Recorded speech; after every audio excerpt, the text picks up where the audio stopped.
جودك ما لذاك مزيد يا رب أنت سمى بالكافي الودود حاشا يا حبيبي ذبحي بالصدود إذا سدت قلبا أناجيك فيه وألفت سربا تآويت فيه فمن ذا شبيه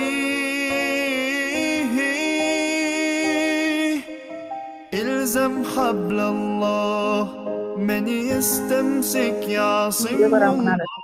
من Potensi يطلب menjaga kesehatan. مولاه لا يأنس لا يرضى بسواه قريب قريب والشارد عنه غريب ناداك حبيبي أدن عبدي من سواي طبيب تسمع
Cek cek, apakah suara saya bisa terakses dengan jelas? Sudah mendengar sudah. Baik, alhamdulillah.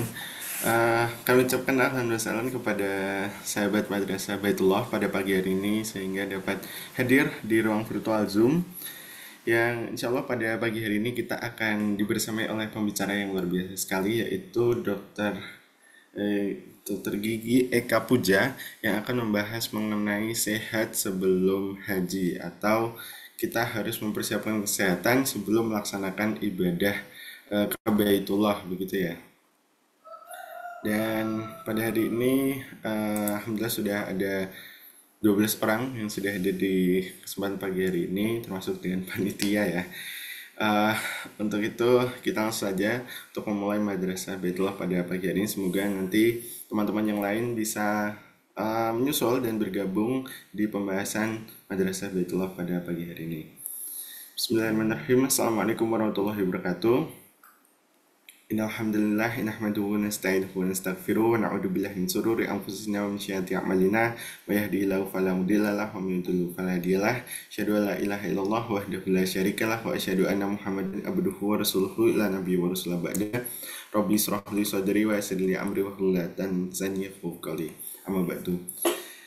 Kami ucapkan puji dan puji syukur kehadirat Allah Subhanahu wa taala Tuhan yang memberikan kita kesempatan juga kenikmatan sehingga pada pagi hari ini kita dapat berkumpul dengan keadaan sehat walafiat dengan keadaan nikmat iman dan Islam yang selalu senantiasa tersemat dan juga um, senantiasa kita dapat mengikhtiarkan ikhtiar terbaik untuk bisa menyambut panggilan Allah Subhanahu wa taala untuk menuju ke Baitullah dengan persiapan terbaik yaitu menuntut ilmu di agenda Madrasah Baitullah pada kesempatan pagi hari ini.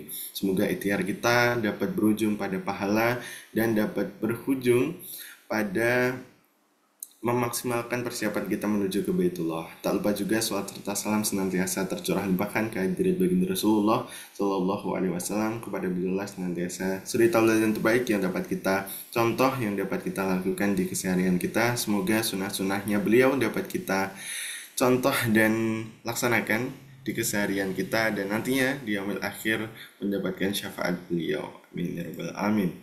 Kami ucapkan alhamdulillah salam kepada peserta Madrasah Baitullah pada pagi hari ini. Yang kami hormati juga di sini ada Ustazah Ida Nurlaila. Yang kami hormati Dr. Eka Puja selaku pembicara dan juga yang kami banggakan yang insya Allah dirahmati Allah Subhanahu Wa Taala segenap peserta Madrasah Baitullah. Marilah kita mulai agenda Madrasah Baitullah pada pagi hari ini dengan mengucap basmalah bersama-sama. Bismillahirrahmanirrahim. Kemudian dilanjutkan dengan pematerian yang akan disampaikan oleh Dr. Eka Puja mengenai apa? Mengenai sehat sebelum ke Baitullah, urgensi menjaga kesehatan sebelum dan di saat dan setelah ketika ibadah umroh dan haji. Nah, saya perkenalkan terlebih dahulu, Dr. Eka Puja ini adalah dokter saintifik jamu nasional, dokter pejawan holistik Edu Health Center, dan juga dokter klinis Hortus Medicus di RS Dr. Sarjito, founder pula Hidup Sehat Fitrah Alami dan founder Gerakan Umroh Sehat Gemilang. Nah, pada pagi hari ini beliau akan membicarakan mengenai topik urgensi menjaga kesehatan sejak sebelum berangkat ke tanah suci. Langsung saja untuk agenda pematerian kami haturkan pada Dr. Eka Puja, kami silahkan. Baik, Bismillahirrahmanirrahim. Assalamualaikum warahmatullahi wabarakatuh. Waalaikumsalam warahmatullahi wabarakatuh. Terima kasih Ustadz Nizar Aziz, ya, Ustazah Bunda Ida, Bunda Ida, dan yang lain semuanya. Semoga sehat selalu. Dan salam kenal. Mungkin ini baru pertama kali saya bergabung dan saya sungguh bersyukur, bahagia banget nih bisa bergabung bersama Jamaah Wonderful Umroh. Umroh yang wonderful ya, keren banget nih. Mudah-mudahan silaturahim kita diberkahi oleh Allah sehingga bisa bermanfaat dunia dan akhirat. Bapak Ibu sekalian yang dirahmati Allah, eh, saya sangat senang ya sebenarnya kalau kita ada di Zoom ini, di ada Zoom, sebisa mungkin memang kalau bisa ya open cam gitu ya Bapak Ibu. Karena ada ada ada maksudnya Zoom itu membuat teknologi supaya kita bisa bertatap muka. Mudah-mudahan dengan tatap muka itu kita saling ketemu, ilaliko, sehingga bisa menambah keberkahan ilmu ya. Baik Bapak Ibu sekalian yang dirahmati Allah, langsung saja, insya Allah kita akan diskusi sedikit tentang urgensi menjaga kesehatan sejak sebelum, di saat, dan setelah keberangkatan umroh haji sebenarnya. Jadi ada 3 segmen di sini, sejak sebelum, di saat, dan setelah keberangkatan umroh haji. Maka Bapak Ibu sekalian yang dirahmati Allah, yang pertama memang kita harus senantiasa bersyukur kepada Allah Subhanahu wa taala atas apapun yang Allah berikan, ya, apapun yang Allah berikan. Karena apapun itu bentuknya, hakikatnya ada 3 nanti. Di belakang kita akan diskusi. Hakikatnya ada 3 dan itu kita harus syukuri ya, harus syukuri senantiasa. Sebelum lanjut mungkin Ustadz Nizar, apakah suara saya jelas? Alhamdulillah, sangat jelas, dokter. Jelas ya, alhamdulillah. Baik Bapak sekalian, kita ngobrol 1 jam ke depan mungkin. Mungkin kalau ada tanya jawab, saya lebih suka ya kalau banyak tanya jawab. Mudah-mudahan nanti bisa ada waktunya untuk tanya jawab. Kalau ada yang mau bertanya sebenarnya juga tidak harus nunggu selesai materinya. Kalau saya silakan langsung bertanya, ditulis di kolom komentar. Bisa nanti kita diskusikan pertanyaan-pertanyaan di situ. Nah, Bapak sekalian hormati Allah, jamaah-jamaah, ini ada calon jamaah atau semua sudah jadi jamaah nih, Ustadz Nizar? Insya Allah ada calon jamaah dan juga jamaah Baitullah. Ada ya. Iya. Baik, bismillah ya. Mudah-mudahan yang sudah pernah berangkat ke tanah suci itu bisa berangkat lagi bersama keluarga ya, tanpa kendala biaya berkali-kali ya, ngajak orang banyak. Amin, amin. Yang belum berangkat, insya Allah Allah mudahkan urusannya sehingga tidak lama lagi, insya Allah bisa berangkat ke tanah suci. Kalau bisa Amin. mungkin bulan depan ya, atau minimal tahun ini berangkat semua ya. Dan yang sudah berangkat tapi mungkin ya bersama ustadz lain atau biro lain, insya Allah berikutnya berangkatnya bersama Wonderful Umroh. Bismillah. Mudah-mudahan ya kita doakan semuanya. Nah, Bapak Ibu sekalian yang dirahmati Allah, alhamdulillah saya sendiri sudah mendampingi jamaah umrah itu di berbagai biro tentunya, karena saya sering diminta oleh banyak biro untuk eh, mendampingi jamaah-jamaah umrah selama 10 tahun ini ya, selama 10 tahun terakhir ini bolak-balik ke Tanah Suci. Akhirnya saya melihat sebuah pola. Saya punya pengalaman-pengalaman yang di 10 tahun itu akhirnya membentuk sebuah pola di situ. Bahwa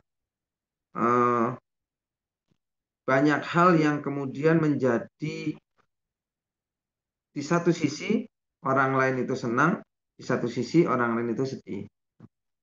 Maka alhamdulillah ditambah pengalaman itu, ditambah dengan seperti yang disebutkan Ustadz Nizar tadi sebagai MC, saya mendapat amanah ilmu sebagai dokter sertifikasi jamu nasional. Jadi saya dokter gigi tapi juga punya skill dan keilmuan untuk terkait dengan pengobatan-pengobatan yang alami gitu ya. Terus saya juga sebagai dokter Pejawan Holistic Center. Ini adalah klinik layanan khusus yang ingin berobat dengan cara yang alami gitu. Saya juga dokter di klinik Hortus Mediscus Rumah Sakit Sarjito. Ini rumah sakit atau klinik yang isinya dokter, bidan, kemudian perawat, semua medik, tapi pengobatannya herbal dan alami ya. Jadi nggak pakai obat-obat kimia. Kemudian saya juga founder pola hidup fitrah alami.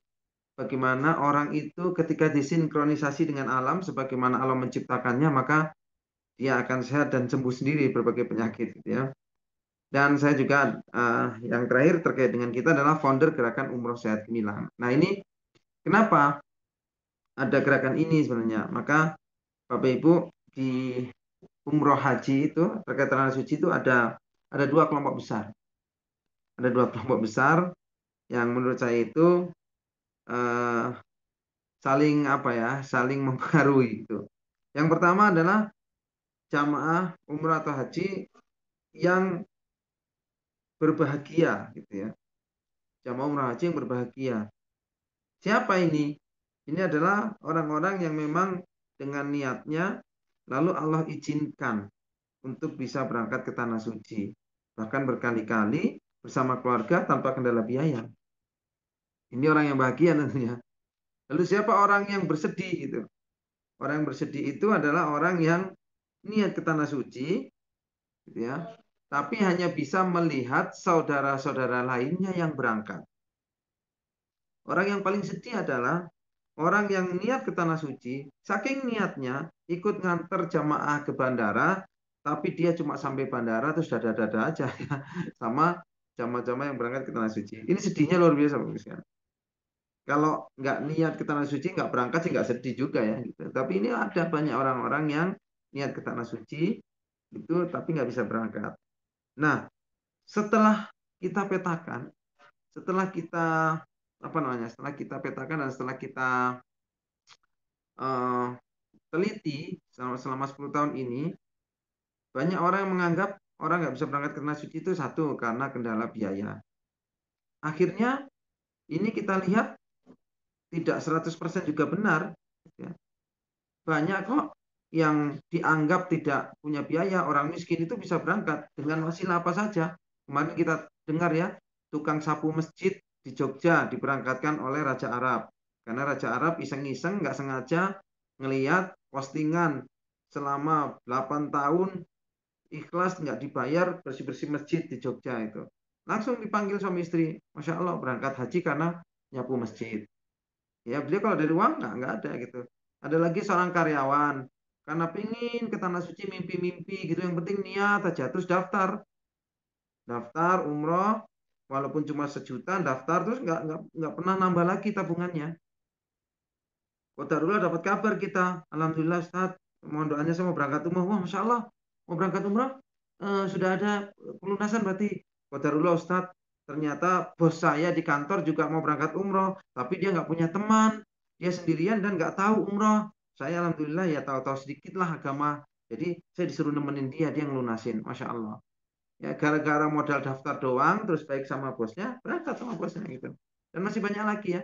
Ini masalah yang dianggap orang bahwa umroh haji itu terkendala biaya itu sebenarnya saya sudah membuktikan selama 10 tahun itu banyak yang tidak relevan. Ya, mungkin Ustazah Ida juga saya yakin sudah banyak melihat bagaimana tukang becak kadang, tukang bubur kadang itu bisa berangkat. Tapi yang orang-orang kaya malah kadang-kadang ya nggak berangkat-berangkat juga. Jadi ini masalah biaya itu, apalagi sekarang ada program talangan umroh gitu ya, ada program macam-macam, ada program kemitraan dengan Wonderful Umroh. Ya, masya Allah. Jadi masalah biaya itu saya pikir nggak relevan. Tapi ada satu hal yang ini apapun alasannya itu kadang nggak bisa terselamatkan sehingga menghambat orang berangkat. Apa itu? Kesehatan. Jadi kalau tadi ya, Bapak Ibu sekalian, kalau tadi itu orang nggak punya biaya atau belum punya biaya untuk berangkat itu banyak solusinya. Banyak solusinya gitu. Tapi kalau masalah kesehatan, misalnya ya, karena diabetes, dia nggak boleh suntik meningitis. Karena gulanya tinggi, dia nggak bisa suntik meningitis. Gitu. Nah, maka nggak bisa berangkat dia. Walaupun punya duit, walaupun banyak yang bantuin, walaupun ini itu, yang tetap nggak bisa berangkat. Atau sudah booking haji, harusnya berangkat tahun ini, sudah pelunasan. Tapi qadarullah 2 bulan, 3 bulan sebelum haji umroh, stroke. Dia kena stroke. Nah, ini jadi nggak bisa berangkat. Dan ini nggak ada solusi, Bapak Ibu sekalian. Beda dengan tadi yang masalah kemudian masalah nggak punya duit gitu ya. Misalnya gini Bapak Ibu sekalian. Wah, ini haji ini udah daftar nih. Ternyata Ustadz Nizar nih harus berangkat tahun ini nih kuotanya gitu. Amin gitu ya. Qadarullah pelunasannya nggak punya duit. Ah, gampang. Ngomong sama Pak D pinjam dulu Pak D. Mau berangkat haji belum punya duit nanti saya bayar. Pak D-nya boleh. Selesai. Ngomong sama Ustazah Ida, Bunda Ida, saya pinjam kasbon kantor boleh nggak? Boleh, selesai masalah. Tapi kalau masalah sakit gimana? Naudzubillah, bukan Ustadz Nisar contohnya, misalnya Fulan dan Fulana, mau berangkat haji, sudah manasik, sudah selamatan, tahu-tahu 1 bulan sebelum berangkat stroke, bisa nggak? Pak D, kita stroke-nya tukeran dulu ya, saya pinjam sehatnya, Pak D yang stroke dulu selama 40 hari, nanti stroke-nya balikin lagi ke saya, kan nggak bisa begitu. Nah, ini yang kadang-kadang jamaah itu saya ngelihat sedihnya luar biasa. Jadi tidak bisa berangkat atau belum bisa berangkat ke tanah suci karena kendala biaya, itu kebanyakan orang masih maklum-maklum saja dan masih bisa menerima dengan kesabaran. Tapi tidak bisa berangkat karena sakit, itu biasanya justru bikin stresnya luar biasa. Bahkan catatan saya itu ada beberapa jamaah yang sampai meninggal dunia gara-gara kepikiran mau berangkat umroh, terus qadarullah ya kumat gitu ya, itu jadi nggak bisa. Itu stres, mikir-mikir malah stroke-nya tambah parah. Yang tadinya diabetes, mikir-mikir malah tambah stroke. Wah, kacau ini. Nah, maka ini penting. Sesuai judulnya pagi ini, Bapak Ibu, urgensi tentang mempersiapkan ya kesehatan kita sebelum berangkat ke tanah suci. Itu belum berangkat, Bapak Ibu sekalian. Lebih sakit lagi, lebih sedih lagi, itu ketika kita sudah di tanah suci, tiba-tiba di sana cuma di hotel doang. Karena ya kemudian kita mendapatkan ujian ya, itu penyakitnya kambuh. Sudah di sana, yang lebih menyakitkan lagi, nggak cuma di hotel, sudah mau masuk Masjidil Haram, sudah pakai kain ihram, sudah mau tawaf, ya, sudah talbiyah diucapkan labbaik Allahumma labbaik labbaik la syarika laka labbaik innal hamda wa ni'mata laka wal mulk la syarika lak. Oh, Masya Allah. Teman-temannya masuk Masjidil Haram, Ustaz, nggak bisa, harus pakai kursi rodanya habis. Kenapa? Dengkulnya goyang, asam uratnya kambuh. Hal-hal sepele. Kalau sakitnya stroke atau apa, wah mungkin, aduh ya sudah gitu. Tapi kalau hal-hal sepele itu sedihnya luar biasa. Di sana kambuh. Nah, maka Bapak Ibu sekalian, dirahmati Allah, ini jadi diskusi kita pagi ini. Bismillah, bahwa ada satu hal yang jamaah itu lupa karena fokus hanya di masalah biaya biasanya, lalu melupakan perihal kesehatan. Dan saya sudah melihat banyak sekali jamaah-jamaah itu yang tidak jadi berangkat atau di tanah suci pun itu kemudian jadi bermasalah ibadahnya tidak khusyuk hanya karena sakit yang aslinya insya Allah itu bisa kita siapkan dan kita antisipasi. Nah, maka bismillah ya. Bismillah dengan demikian kita harus niatkan. Kita harus niatkan agar kita itu sebelum berangkat itu termasuk di sana, termasuk setelahnya, itu memang kita niatkan untuk menjaga kesehatan di diri kita, di keluarga kita, karena itu memang penting. Baik ya, bismillah. Jadi sekarang semua sadar ya, bahwa sehat itu penting. Oke, next. Baik, ini ada gambaran ini saya bikin gambarnya tadi malam, ada gambar orang tua, rame gitu, ada kursi roda juga gitu ya. Nah, kalau boleh pilih Bapak Ibu sekalian silakan milih. Satu, bisa umroh, berangkat bahkan, tapi sakit. Entah sebelumnya sakit, jadi waktu manasik yang lain semangat, kita cuma aduh sambil sakit-sakit gitu. Terus waktu tawaf, waktu sa'i, ya bisa. Tapi yang lain tawafnya dekat Ka'bah, kita di lantai 2 atau lantai 3 karena pakai kursi roda sendirian, bahkan cuma diantar sama orang Arab nggak yang nggak kenal. Itu aja larinya kenceng banget tuh larinya karena pengen segera selesai kan bluk bluk bluk bluk itu. Nah, mau pilih yang mana gitu. Umroh sih umroh, tapi nggak bisa khusyuk karena sakit. Atau pilihannya kedua, tidak bisa umroh tapi sehat. Pilihannya sulit ya. Sakit bisa umroh atau sehat nggak bisa umroh. Saya yakin tidak ada yang memilih keduanya. Ya, saya yakin semua pengennya pilihan ketiga, yaitu sehat dan juga bisa umroh. Sehat dan juga bisa umroh. Hanya saja dua-duanya, baik umrohnya maupun sehatnya, itu ya harus diikhtiarkan. Ya, harus diikhtiarkan. Maka Bapak Ibu, ayo kita niatkan, paling pertama itu niat dulu deh. Ayo kita niatkan yang memang belum berniat untuk umroh, segera niatkan umroh. Dan yang belum pernah niat untuk sehat, ya niatkan untuk sehat. Ustadz, mana mungkin ada orang muslim kok nggak niat umroh? Pasti niatlah gitu. Ustadz, mana mungkin ada orang kok nggak niat sehat? Kan tadi saya bilang ya, yang belum niat umroh ayo niatkan, yang belum niat sehat ayo niatkan sehat. Itu niat dulu yang paling pertama itu yang penting niat gitu. Nah biasanya saya itu terus diprotes. Gimana caranya? Kok bisa orang nggak niat? Loh, karena inna a'malu biniat. Niat itu dilihat dari amalannya. Tidak perlu seorang pemuda teriak-teriak, saya niat ke masjid. Ya lihat aja, kalau memang subuh-subuh dia dingin-dingin datang ke masjid, ya berarti niat. Udah jelas gitu. Nggak perlu ngomong, saya niat kok ke masjid. Cuma ya ngantuk jadi tidur di rumah. Ya tetap aja nggak niat gitu. Bahkan niat itu dinilai dari amalannya. Inna amalu bin niat. Niatkan umrah. Ya maksudnya apa? Ya segera beramal untuk membuktikan niat umrah itu. Misalnya apa? Daftar di Wonderful Umrah. Ini daftar dulu aja gitu loh. Tas 100.000, 500.000, 1 juta daftar dulu. Terus yang kedua, niatkan sehat. Buktikan dengan amalan kepada Allah bahwa kita niat sehat. Apa itu? Ya lakukan apa-apa yang Allah perintahkan supaya kita sehat. Kan lucu. Mohon maaf nih, mohon maaf.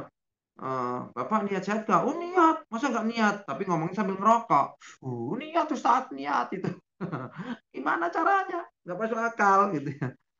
Maka Bismillah ya, Bapak Ibu sekalian. Ini yang di mana? Di Zoom ini.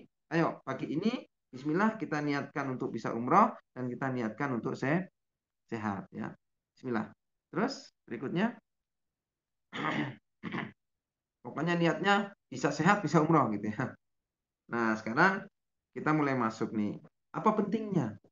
Apa urgensinya menjaga kesehatan sebelum, di saat, bahkan setelah kepulangan umroh haji? Kenapa itu sangat penting? Ada 3 alasan utama. Yang pertama adalah perintah Allah. Nah, ada perintah Allah. Memang Allah perintahkan kita untuk menjaga kesehatan, itu Allah perintahkan gitu. Jadi tidak sekedar kemudian ya saya ini mau umroh haji, maka saya jaga kesehatan. Enggak begitu juga gitu ya. Memang Allah perintahkan. Jadi kalau kita niatkan untuk menjaga kesehatan, itu kita sedang beribadah. Kalau kita niatkan untuk menjaga kesehatan, berarti kita sedang menjalankan perintah Allah. Kemarin Bapak Ibu sekalian, mohon maaf nih, ada kita diskusi. Pak, Anda apa enggak eman-eman? Paru-parunya dikasih asap sama dikasih api ya, panas gitu. Kan tadinya kita dikasih paru-paru itu sehat gitu. Nah, terus beliau ngomong, ya nggak apa-apa dok. Nah, ini kan paru-paru saya bebas-bebas aja gitu. Nah, maka ini konsep yang salah. Gitu. Ada juga seorang pemuda, tatoan, nato nih, ditato tangannya. Terus saya tanya, Mas, kenapa tangannya ditato? Ya nggak apa-apa Ustadz, kan tangan-tangan saya. Nah, ini ngawur ya, ngawur. Paru-paru, tangan, yang perempuan punya rahim gitu ya. Mata kita semua, itu semua titipan. Itu semua milik Allah, itu amanah bagi Allah. Nanti akan ditanyai kita itu amanah itu, mata kita untuk apa, tangan kita untuk apa, paru-paru kita diapain itu akan ditanya. Jadi nggak ada tuh konsep bahwa ini kan badan-badan saya ya, bebas-bebas saya gitu. Nggak kata siapa badan kita. Ini badannya Allah, hanya dititipkan ke kita. Ini miliknya Allah. Maka menjaga kesehatan itu adalah bagian dari ibadah. Menjaga kesehatan itu adalah perintah Allah.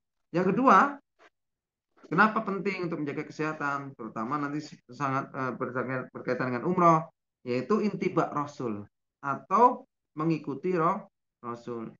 Bapak Ibu, Rasul itu sakit itu hanya di 3 tempat, di 3 waktu. Yang pertama ketika dia menerima wahyu, yang kedua ketika dia disihir, yang ketiga ketika dia sakaratul maut. Maka saya sering sama pasien-pasien itu ngomong, ya Ustadz saya lagi dapat ujian. Hah? Ujian? Ujian apa? Ya saya ini kena diabetes misalnya. Hah? Dari mana? Diabetes itu ujian. Loh ya, kan ini penyakit. Penyakit itu kan ujian dari Allah. Kata siapa? Karena yang dimaksud ujian itu cuma 3 ketika menerima wahyu. Apakah Bapak menerima wahyu? Tidak. Ya sudah, berarti bukan. Apakah Bapak sedang sakaratul maut? Ya enggak, berarti bukan. Apakah Bapak sedang kena sihir? Itu baru ujian. Nah, kalau diabetes saya bukan ujian, terus apa? Itu keteledoran. Itu keteledoran. Ya, Bapak teledor, nggak menjaga makan, nggak menjaga pola istirahat, pola hidupnya berantakan, terus kena diabetes, bilang ini ujian dari Allah. Enak aja nyala-nyalain Allah. Tidak bisa segitu ya Bapak Ibu sekalian. Kalau kita mengikuti Rasul, maka Rasul itu sakit di 3 tempat. Maka kalau tidak di 3 tempat itu, ya Bapak Ibu nggak boleh ngaku-ngaku itu ujian dari Allah. Nggak bisa seenaknya begitu. Cek dulu. Kecuali pola hidup kita itu sudah bagus, sudah sehat. Semua perintah Allah sudah kita jalankan. Ya tidak ada pola-pola hidup yang kita langgar. Masih sakit. Nah itu baru ujian.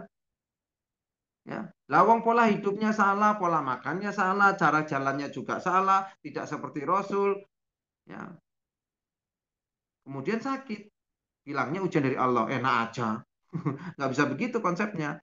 Maka pentingnya menjaga kesehatan, selain itu adalah perintah Allah, ini juga mengikuti apa yang Rasul contohkan.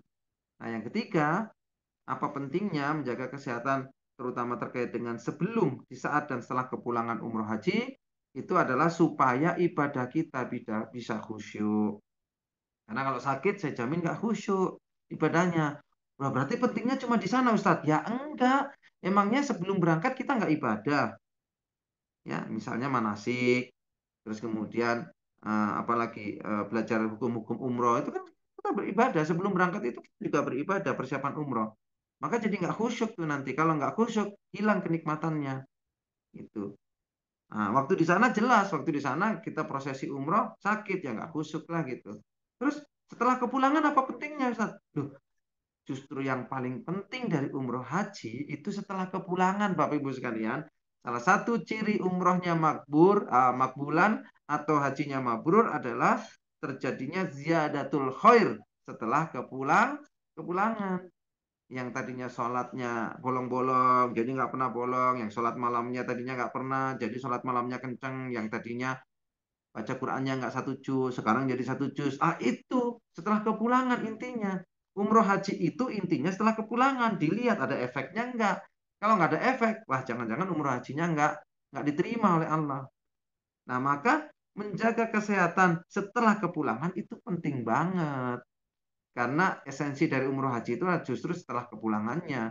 Nah, nanti kalau kita sehat, oke lah waktu umroh sehat, tapi setelah pulang sakit. Terus gimana? Mau dakwah dan lain-lain kan nggak ketemu. Gitu ya Bapak Ibu sekalian. Jadi, ayo hari ini sekali lagi kita niatkan untuk umroh dan niatkan untuk sehat. Tapi ingat, inna amalu bin niat. Niat itu harus dibuktikan dengan amal. Ya, lanjut. Next. Oke, ini kita lihat ya. Ada di surat Al-Munafikun ya. Tadi kan kita sebut bahwa sehat itu perintah Allah gitu ya. Ini walillahil izzah ya. Dan sesungguhnya hanya milik Allah kekuatan itu ya. Al-izzah ya. Wali rasulihi dan miliknya Rasul, walil mukminin dan miliknya orang-orang yang beriman ya. Nah, maka Bapak Ibu sekalian kalau kita melihat kenapa ayat ini dimasukkan dalam surat Al-Munafikun itu, dan kalau kita lihat rangkaian ayat-ayat sebelumnya dan sesudahnya, maka ini jadi nyambung ya. Jadi kekuatan Al-Izzah itu kesehatan termasuk, karena sumber kekuatan adalah salah satunya kesehatan. Kekuatan atau kesehatan itu, jadi di sini pakai kata Al-Izzah ya, bukan kuwah gitu. Walillahil kuwah, bukan gitu. Jadi bukan kuat fisik, kuat otot, bukan. Al-Izzah itu kekuatan mental, kekuatan ototnya iya, kekuatan kesehatannya iya gitu. Al-Izzah itu lebih ke arah kewibawaan. Jadi dia punya kekuatan tapi yang berwibawa gitu. Artinya sempurna fisiknya, semuanya sempurna, gitu. Holistik lah gitu. Maka di situ walillahi hanya demi Allah hanya milik Allah al-izzah kekuatan, wali rasul dan bagi rasul, walil mukminin dan bagi orang-orang mukmin. Maka Bapak Ibu sekalian, maka kalau kita lihat kenapa surat ini dimasukkan dalam surat Al-Munafikun, maka kalau kita mau bahasa kasar ya, ya orang-orang yang sering sakit, penyakitan gitu ya, dikit-dikit darah tinggi, dikit-dikit dengkulnya goyang dan lain-lain, jangan-jangan, naudzubillah, jangan-jangan itu bukan termasuk orang mukmin. Jangan-jangan yang begini-begini termasuk orang munafik. Kok bisa Ustaz? Apa hubungannya kesehatan sama munafik? Loh ini loh. Ini di sini. Karena Al-Izzah itu untuk kekuatannya Allah, untuk miliknya Allah, miliknya Rasul, dan milik orang mukmin. Artinya kalau kamu nggak kuat, kita nggak kuat, nggak sehat, berarti jangan-jangan bukan mukmin.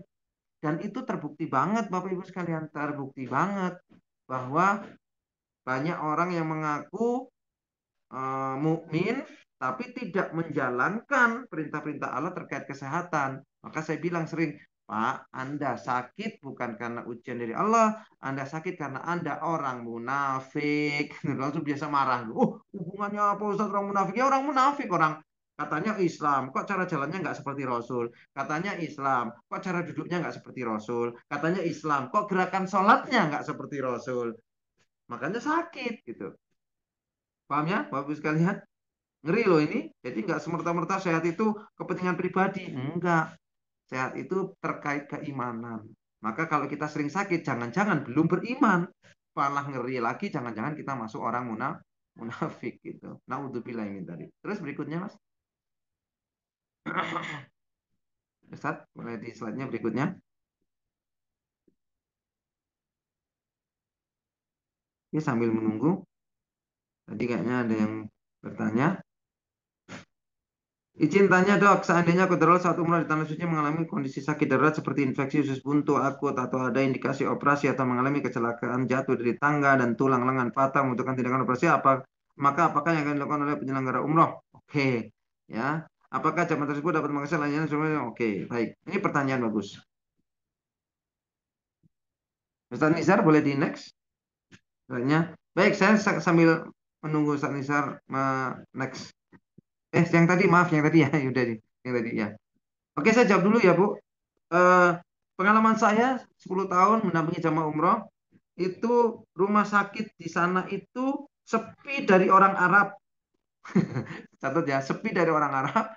Kalaupun ada orang Arab yang ke rumah sakit itu biasanya karena kecelakaan, baik kecelakaan kerja, kecelakaan lalu lintas gitu ya, atau jatuh gitu, atau apa ya, trauma gitu.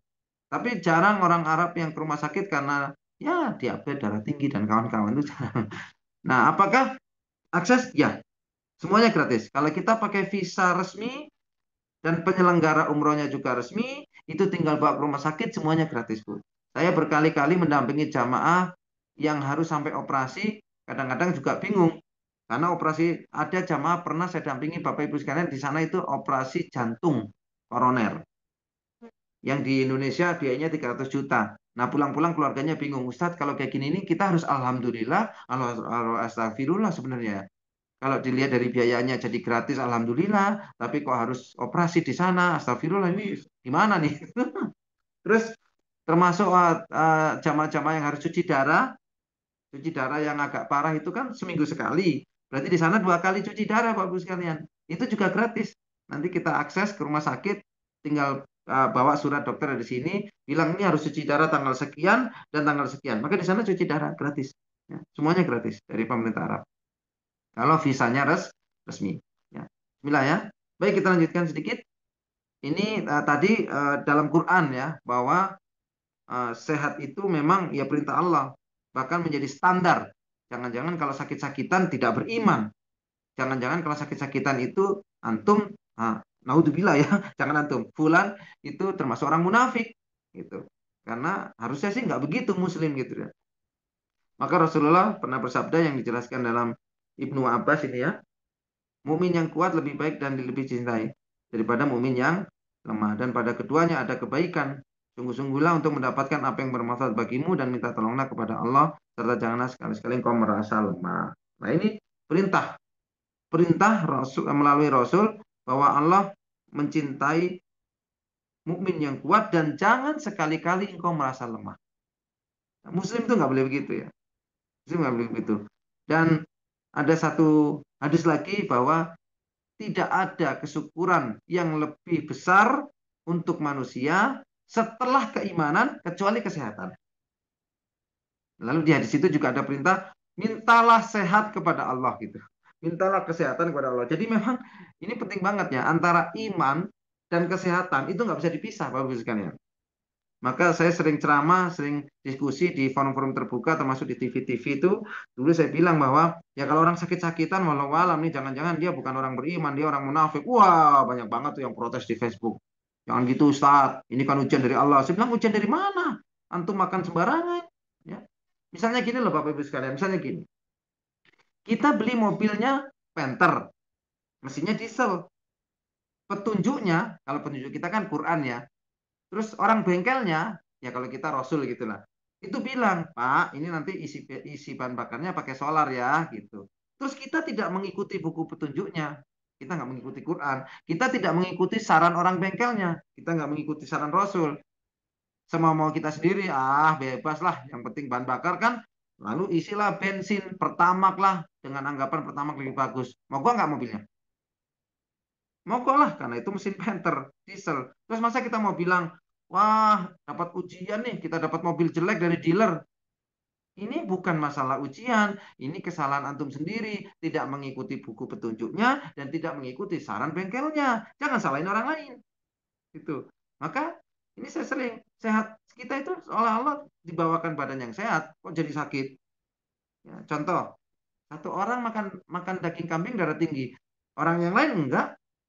Lalu dari mana kita menuduh bahwa daging kambing nih penyebabnya nih? Dari mana? Nggak bisa gitu. Ya. Maka di sini kita mulai sadar Bapak sekarang. Bismillah. Rubah mindset. Jangan merasa lemah. Jangan merasa saya memang sakit karena sudah tua, apalagi itu orang-orang itu. Iya, namanya juga udah tua jadi diabetes gitu. Enggak, jangan. Jangan merasa lemah. Ini perintah. Jangan merasa lemah. Bersungguh-sungguhlah untuk mendapatkan apa yang bermanfaat dan minta tolonglah kepada Allah. Jangan merasa lemah. Bongkar mindsetnya. Bisa sehat. Insya Allah atas izin Allah bisa sehat. Jangan ada judul-judul saya sudah tua maka lemah. Saya sudah tua memang asam urat, saya sudah tua, memang dengkulnya apa sudah oyak gitu ya. Enggak ada. Rasulullah itu perang pertamanya umur umur berapa tuh? 40 tahun ditambah 13 15 tahun. Baru 55 tahun dan 63 tahun masih perang. Ya, umur 63 tahun masih perang, masih gagah gitu ya. Enggak ada tua-tuaan ya. Semangat kalian. Semangat. Next.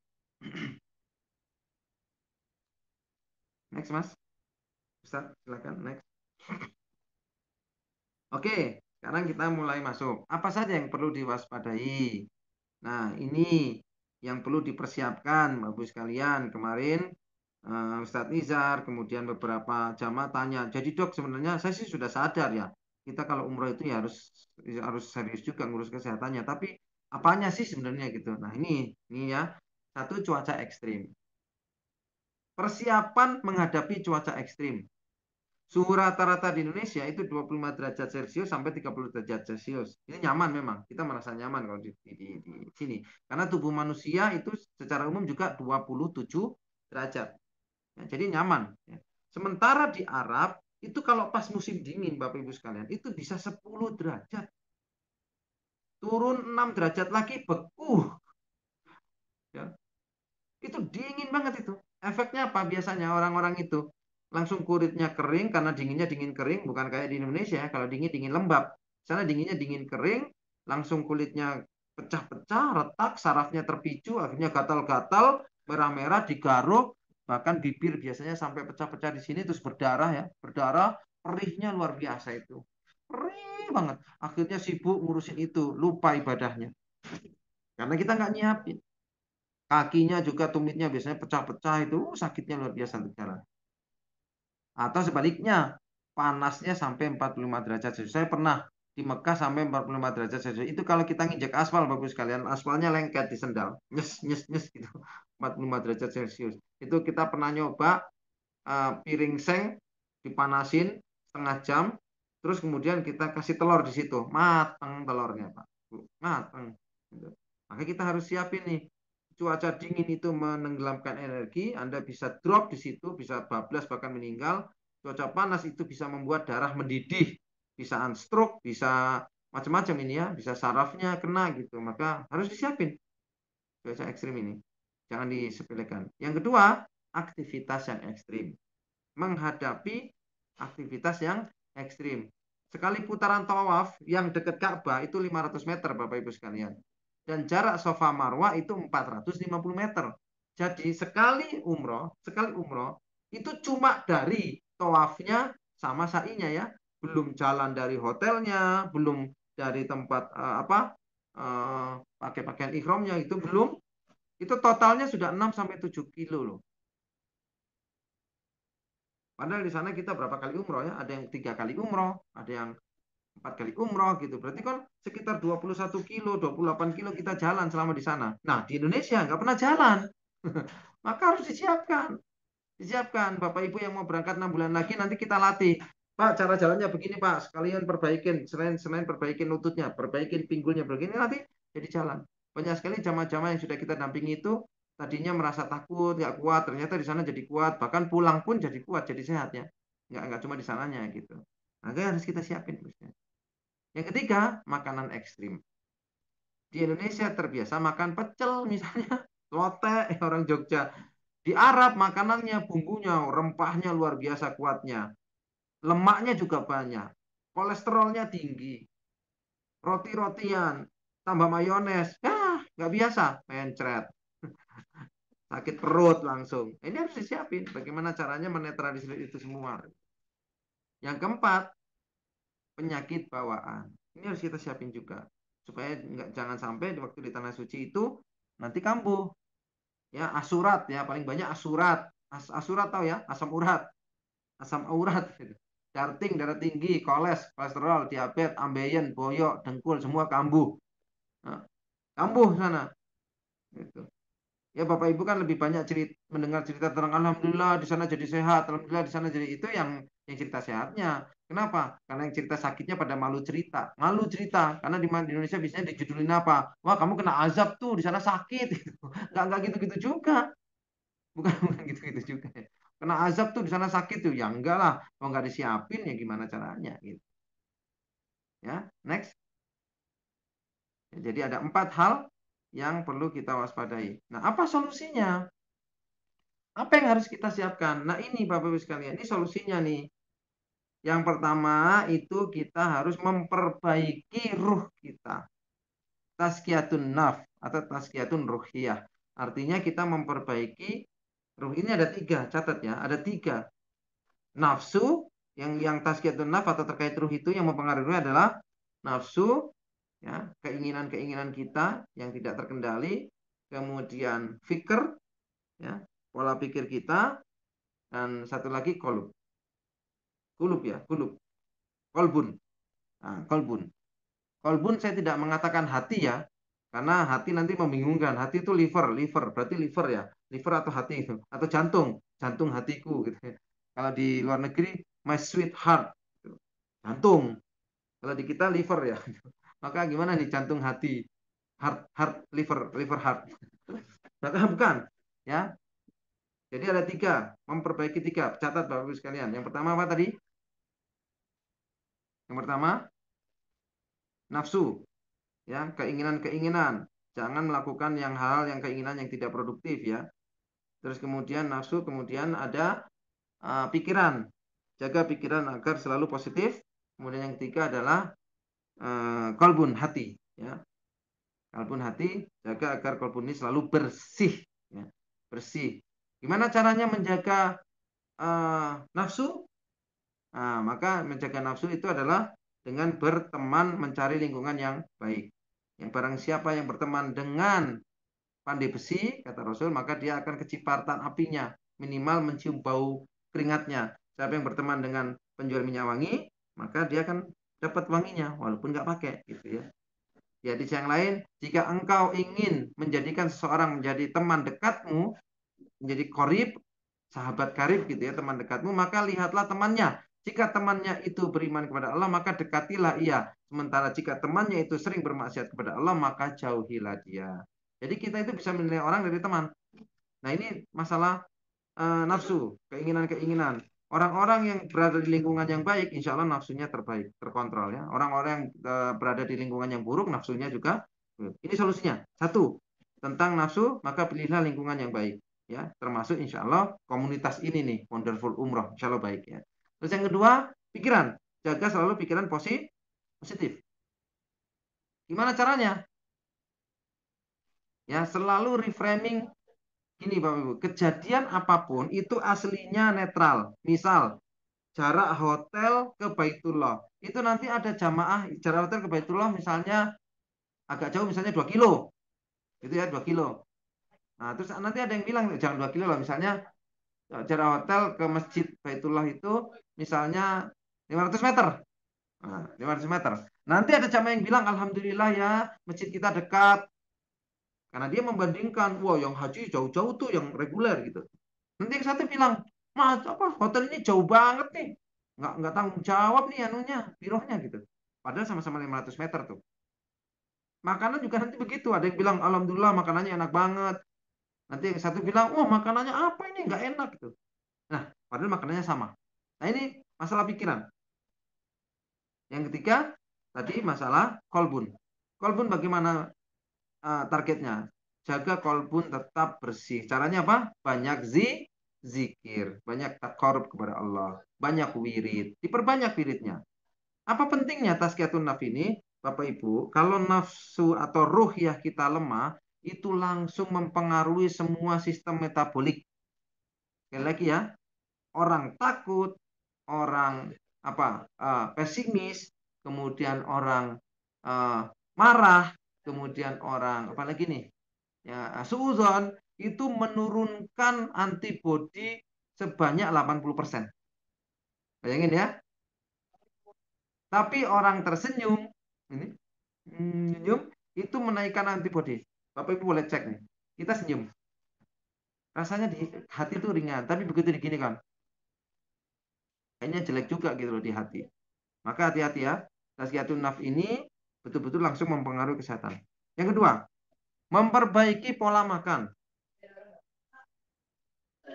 Pola makan ini akan mempengaruhi langsung, kata Rasul, ada dalam diri manusia itu adalah bagikan danau. Kalau danau itu airnya bersih, dia akan mengalirkan air yang bersih ke sungai-sungai sekitarnya. Dan kalau danau itu kotor airnya, maka akan mengalirkan air yang kotor pula ke sungai-sungai sekitarnya. Kata Rasul gitu tuh. Apa itu? Dia adalah lambung. Dan banyak banget ya di Quran ini, wakulu, wakula gitu ya. Makanlah engkau, makanlah ini, dilarang makan ini. Masalah makan ini luar biasa. Maka perbaiki pola makan. Nah, pola makan yang sehat gimana? Ini bedanya kita dengan yang lain. Pola makan yang sehat itu halal toyib. Catat, catat. Halal toyib. Halal itu terkait dengan keberkahan dari langit, dari Allah. Toyib itu terkait kesehatan. Ya, jadi halal toyib itu tidak dipisah ya, nggak boleh pisah. Misal. Ini perhatikan Bapak sekalian. Ada orang, pasien saya nih, ada orang yang darah tinggi, saya larang makan daging kambing, tapi ada orang yang darah tinggi, justru saya suruh makan daging kambing. Itu toyib. Jadi dua-dua halal, tapi tidak toyib buat yang satu atau yang lain. Untuk orang Indonesia, halal. Minum infus water tiap pagi, terus kemudian minum jus buah tiap pagi, itu halal. Tapi tidak toyib karena kita dalam kondisi alam yang super lembab di di daerah tropis yang curah hujannya tinggi, maka tidak toyib. Makanya banyak orang yang minum jus tiap pagi malah sakit. Tapi untuk orang Eropa yang panas atau di Arab panas gitu ya, maka itu halal dan toyib karena cocok untuk tubuhnya. Nah ini yang di jamaah umroh yang kita dampingi ini yang paling seru Bapak. Jadi setiap orang itu bisa beda-beda. Nah, hati-hati memperbaiki pola makan tuh jangan cuma fokus halalnya, tapi toyibnya juga. Contoh Bapak sekalian, saya kasih contoh satu lagi. Pohon kelapa lebih banyak tumbuh di gunung atau di pantai? Pohon kelapa di pantai kan? Di gunung ya nggak sebanyak di pantai. Sebanyaknya pohon durian lebih banyak di gunung atau di pantai? Lebih banyak di gunung. Kenapa? Karena sifat air kelapa itu mendinginkan tubuh. Itu dibutuhkan oleh orang-orang yang hidup di pinggir pantai yang panasnya luar biasa. Sementara sifat alami durian itu menghangatkan tubuh. Itu dibutuhkan oleh orang-orang yang hidup di gunung. Jadi dua-dua halal, tapi toyibnya gimana? Toyibnya kelapa itu diminum untuk orang-orang yang di pinggir pantai. Sedangkan toyibnya durian itu dimakan orang-orang yang ada di gunung, bukan di balik. Itu ya contoh. Memperbaiki pola makan. Terus memperbaiki pola gerak. Ini juga banyak yang error banget Bapak Ibu. Rasulullah, cara berjalan Rasulullah itu seperti menuruni bukit. Beliau satu langkah, para sahabat dua langkah. Jadi kesimpulannya gimana? Oh, kalau jalan langkahnya lebar-lebar seperti menuruni bukit, berarti yang kena tumit dulu. Begitu kita praktekkan asam urat sembuh. Dengkul-dengkul yang goyang itu yang tadinya suntik-suntik setiap minggu disuntik supaya apa disuntik oli yang katanya oli dengkulnya sudah hilang sembuh sendiri. Yang sering migrain itu sembuh sendiri gitu hanya memperbaiki pola. Saya ada pasien dosen yang kerjanya cuma duduk tiap hari depan komputer, tahu-tahu masuk UGD, masuk rumah sakit, diinfus, di ICU, sembuh, terus sebulan masuk lagi, gitu terus sampai habis puluhan juta. Begitu saya periksa, ini cuma salah duduk, ganti kursinya dengan kursi yang tegak dari kayu sampai tegaknya sampai tinggi sandarannya sampai leher gitu ya. Terus duduknya begini seperti yang Rasul contohkan. Begitu dipraktekkan 2 minggu sembuh sendiri penyakitnya banyak. Maka ini memperbaiki pola gerak ini banyak juga yang terus sakit itu satu ujian. Kadang-kadang kalau datang ke saya cara jalannya sudah seperti ini belum? Belum. Terus cara duduknya, sholatnya belum. Lah semua salah gimana nggak sakit gitu. Terus terakhir, memperbaiki pola hidup. Memperbaiki pola hidup itu gimana? Ya pola hidupnya seperti Rasul contohkan aja, nggak usah aneh-aneh. Rasul sudah melarang kita tidur setelah sholat subuh. Bahkan kalau ada yang sholat subuh, setelah sholat subuh tidur, bakar rumahnya, kata Rasul gitu ya. Ya udah jangan tidur. Bapak Ibu tahu nggak?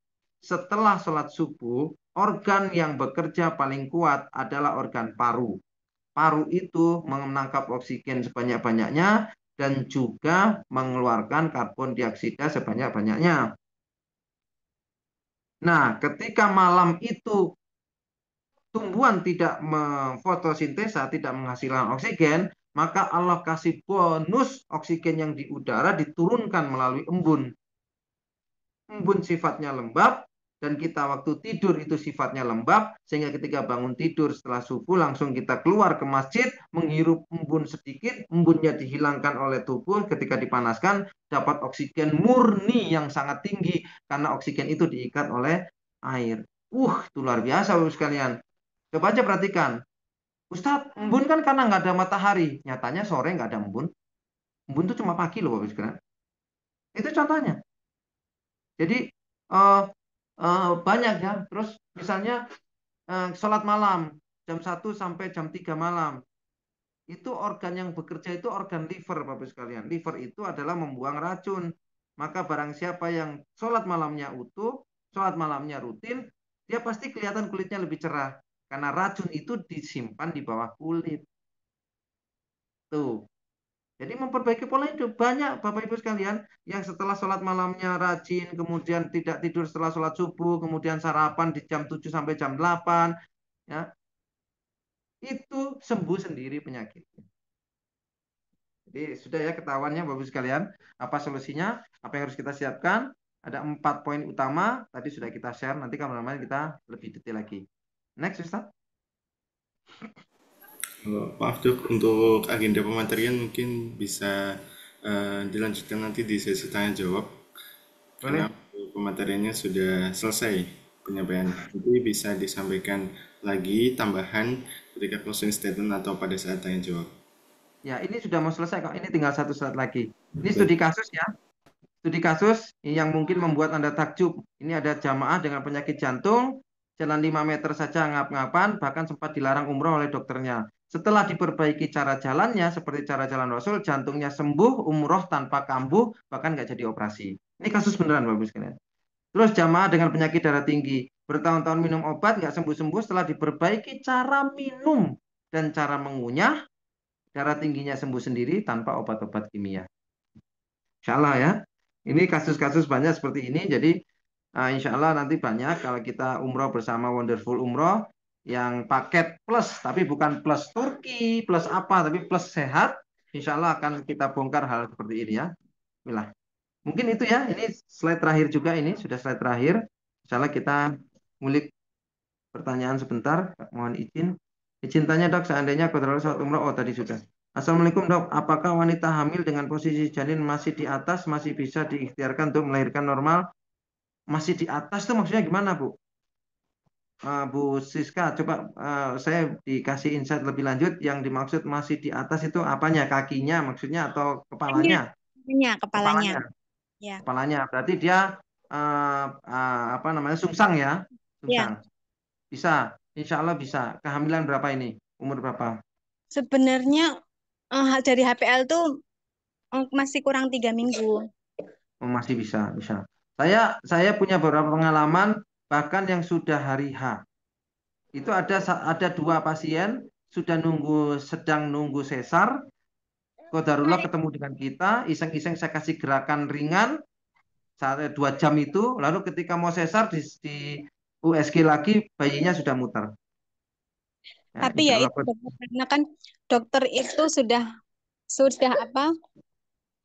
merekomendasikan sesar dan juga ibunya itu udah mantap sesar gitu.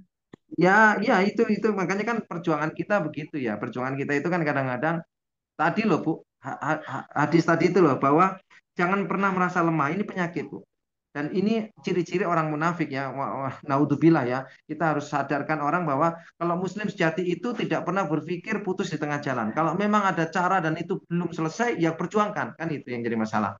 Nah ini kan kita sudah terbiasa merasa lemah di tengah ya, karena ditakut-takutin, saya dokter, saya orang medik, memang ada SOP begitu Bapak Ibu sekalian tuh, takut-takutin aja itu gitu, nanti biar dia mau gitu. Sebenarnya enggak, masih 3 minggu, apa salahnya kita ikhtiarkan, barangkali enggak jadi operasi. Karena masalah operasi itu gini Bapak Ibu sekalian, ini di luar umroh sedikit ya.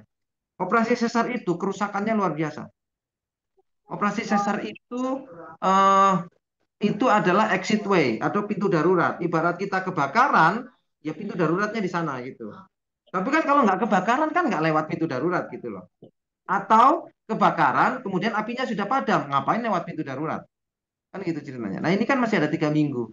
Ya kalau memang darurat tidak ada jalan lain, jalan akhirnya memang operasi sesar. Sesar itu ya bayi lahir tidak melalui jalan yang normal, tidak melalui spasme otot vagina. Maka bayi di dalam kandungan itu kan dia ketekuk-tekuk tuh, ketekuk-tekuk begini, maka ketika lahir normal itu dia seperti direposisi tulang dan ototnya. Karena otot vaginanya ibu itu akan mengencangkan dengan sendirinya, klek klek klek klek klek klek gitu. Nah, proses itu nggak ada ketika sesar, langsung diangkat dalam kondisi semuanya nggak normal. Maka banyak sekali yang sesar-sesar itu biasanya anaknya penyakitan, Bu. Anaknya penyakitan. Lain dengan yang lain normal. Itu rata-rata begitu. Jadi belum ditambah lagi nanti resiko vasektomi. Vasektomi untuk ibunya punya anak 3 terus di vasektomi nggak punya anak lagi. Padahal kan kita punya anak, Rasul bilang kan Allah menyukai aku menyukai umatku yang banyak gitu ya. Kalau bisa niatkan punya anak itu 11, 15, 20 gitu ya. Kayak nenek-nenek kita dulu melahirkan adalah hobi. Jadi monggo di didakwahkan kepada beliau kalau memang bisa itu amal jariah kita ya. Terus ya dan itu sebenarnya kalau sudah di level ini itu sudah di level pengobatan aslinya ya karena sudah error. Harapan kita dengan acara ini justru sebelum Bapak Ibu berhubungan suami istri bahkan itu ada loh pasutri yang kalau mau berhubungan suami istri itu sampai ngontak kita dulu. Ustadz, kalau kondisi saya begini dicek tolong apakah sudah siap berhubungan suami istri. Kalau saya bilang jangan, dia nggak hubungan suami istri Bapak sekalian. Ya hubungan suami istri tapi pakai kontrasepsi ya, nggak bikin anak lah gitu. Karena harus disiapkan. Dan kita punya nanti dengan Ustadz Cah Yadita Karyawan, insya Allah kita mengeluarkan buku tentang mempersiapkan generasi terbaik itu dari sisi sebelum menikahnya, sebelum bercampurnya gitu. Insya Allah kalau dari awal sudah baik, sudah fitrah bahasanya, bahasa saya adalah saya kan founder Sehat Fitrah Alami. Kalau pola hidupnya sudah fitrah, insya Allah nggak sungsang-sungsang lagi gitu. Jadi lebih bagus kita cegah ya, walaupun kalau sudah terjadi begini, insya Allah masih ada cara ya, insya Allah ya. Tinggal Allah nanti itu atau enggak ya. Jadi memang ya kadang ya sekarang sesar itu banyak banget itu. Ya kita nggak menyalahkan. Bukan sesarnya yang salah, bukan. Tapi memang kondisi ibu diharuskan sesar. Misalnya yang sungsang ini nih, itu diharuskan sesar secara medik. Kadang-kadang sudah ngeden, nggak kuat, bayinya macet di tengah. Ini juga harus sesar.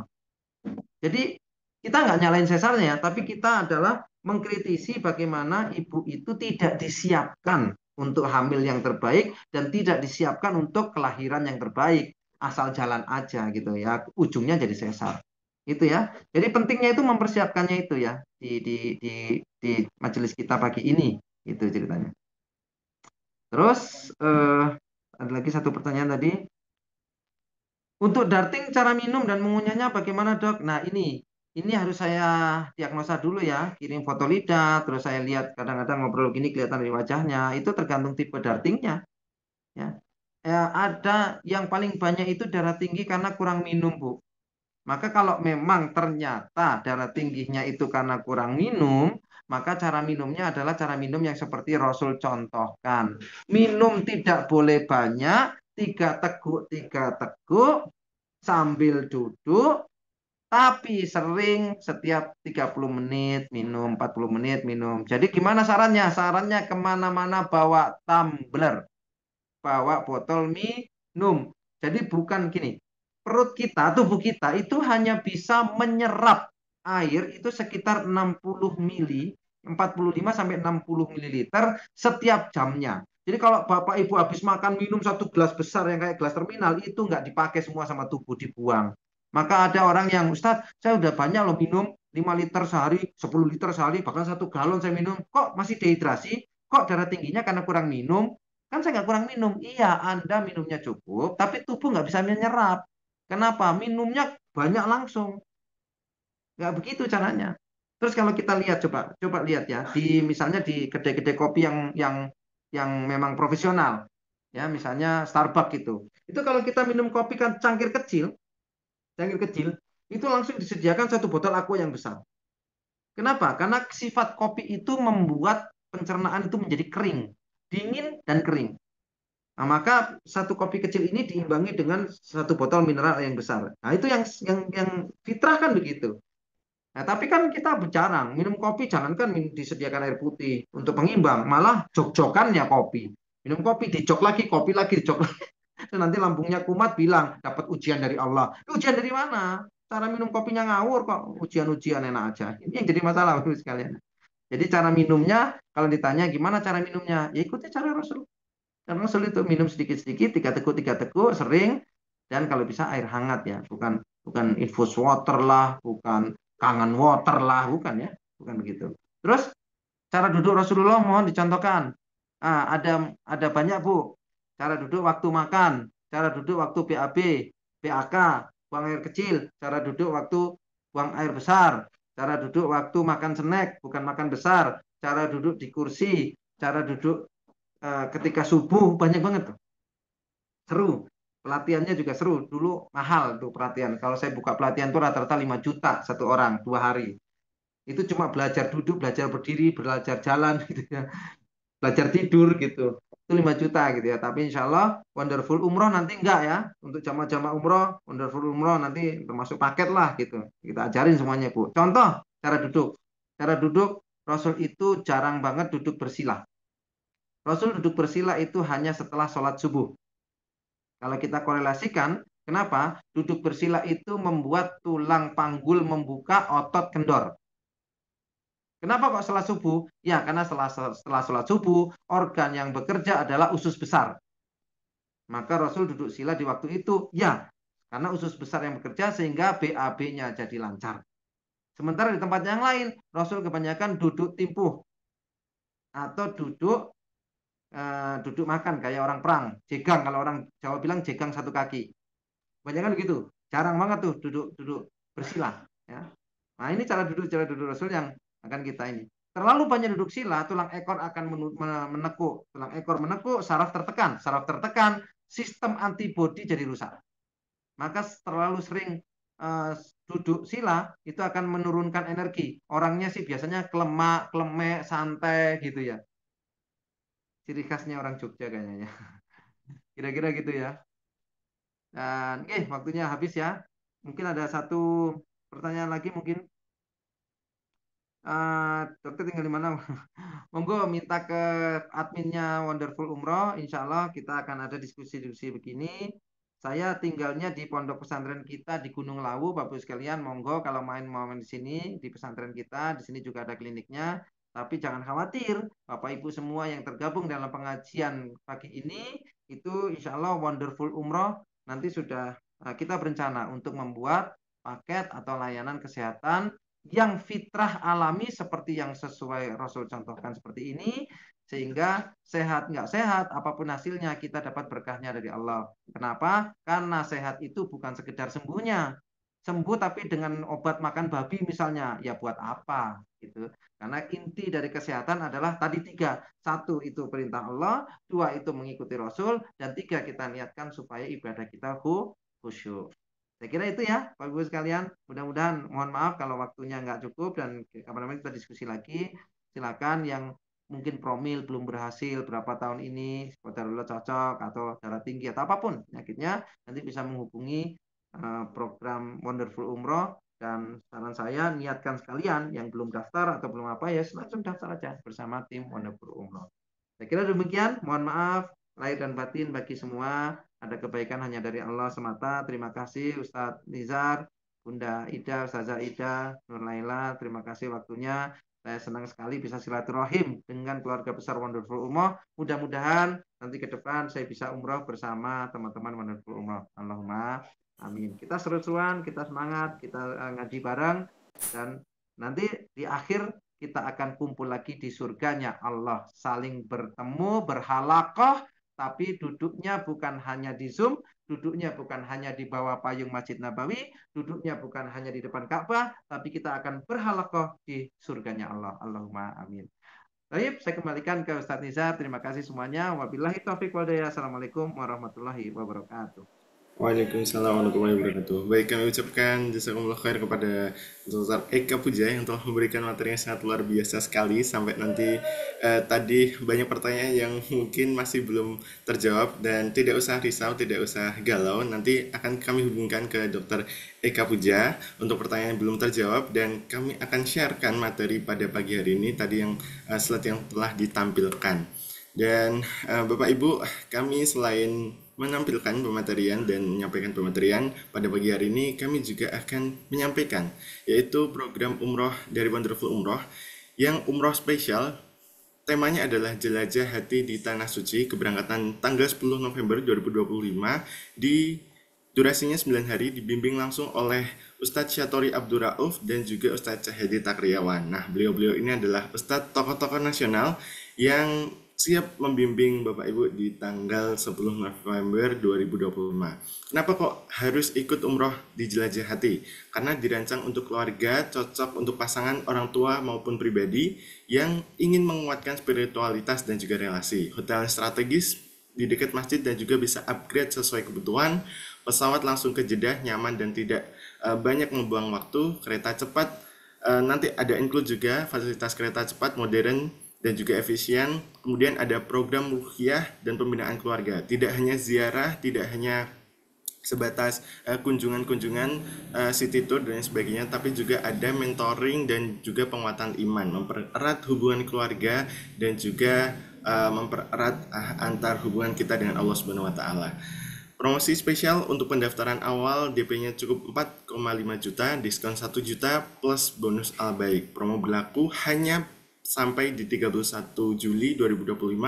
Kuotanya terbatas ya Bapak Ibu, silahkan amankan seatnya segera. Nah, program lain juga dari Wonderful Umroh, ada umroh reguler setiap bulan, berangkatnya kapan aja sesuai dengan waktu Bapak Ibu. Kemudian ada haji khusus, masa tunggunya sekitar 6-8 tahun, haji furoda tanpa antri langsung berangkat ba'dal haji dan umroh, ibadah untuk orang tua atau kerabat tercinta yang telah wafat bisa dilaksanakan. Langsung saja hubungi nomor admin di 0821 1301 7620 dengan admin Mas Aji, atau langsung menghubungi nomor admin yang ada di ruang virtual Zoom. Yang jadi host nih pasti bisa langsung di chat nomor HP-nya berapa, nanti bisa kontak-kontakan di WA.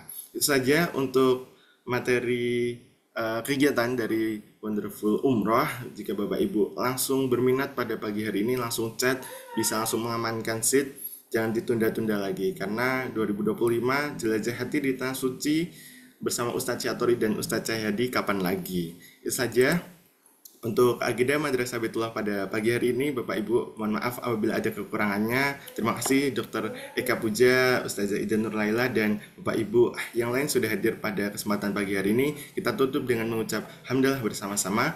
Alhamdulillahirabbil alamin. Subhanakallahumma